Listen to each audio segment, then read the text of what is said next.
Okay, I came here about 20 years ago. I came to work as a manager for the Oceanic Institute satellite facility they have here. And at the beginning, I thought, okay, I'll stay about a couple of years, finish my PhD. But here I go, 20 years later, still here. I love it.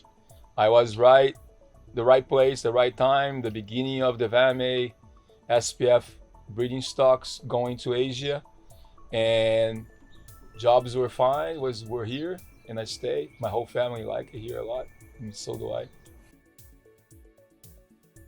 Diseases is one that we've been working and has been most of the breeding companies have worked with, trying to solve the variability of the shrimp farming industry.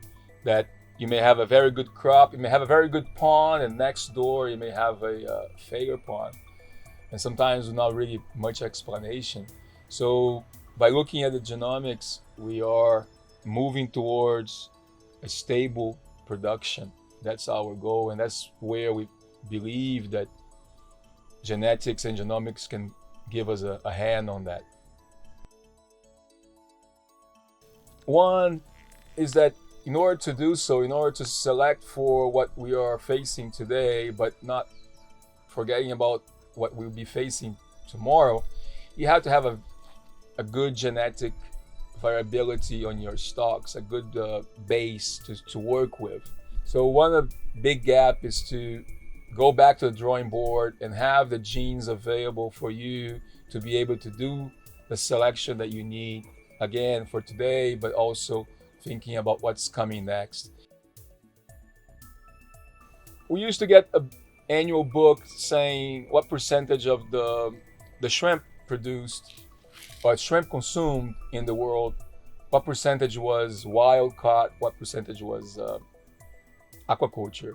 And I remember the year that was 10%, the year that was 20%, and pretty soon the big year when it's turned 50%. So most of the shrimp consumed was from aquaculture.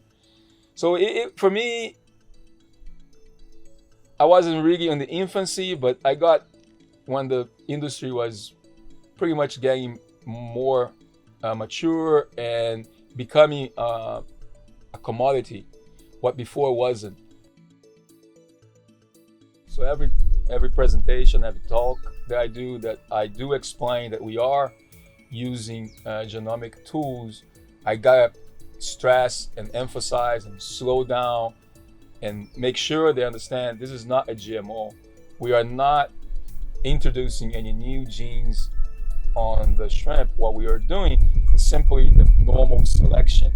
You're just picking up the best animals, but having the genomic tool to understand what is the best animals, not just the phenotype, not just the looks of the shrimp, but also internally what the shrimp in particular carry on their genes that makes them better than another shrimp. Every disease or every case is going to be different, so that's why it's hard to predict. But some are going to be harder, some are going to be easier. You can move along and keep getting the best genes for what you need.